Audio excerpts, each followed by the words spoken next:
தமிழ்நாட்டில் அடுத்த 5 நாட்களுக்கு பல்வேறு மாவட்டங்களில் கனமழை பெய்யக்கூடும் என்று சென்னை மண்டல வானிலை ஆய்வு மையம் எச்சரிக்கை விடுத்துள்ளது.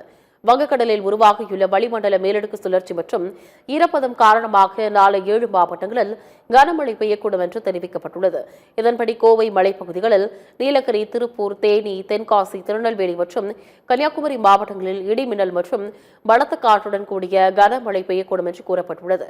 நாளை மறுதினம் கோவை மலைப்பகுதிகள், நீலகிரி, திருப்பூர், ஈரோடு, தேனி, தென்காசி, மதுரை, விருதுநகர், திருநெல்வேலி மற்றும் கன்னியாகுமரி ஆகிய 10 மாவட்டங்களில் கனமழைக்கான மஞ்சள் எச்சரிக்கை விடுக்கப்பட்டுள்ளது.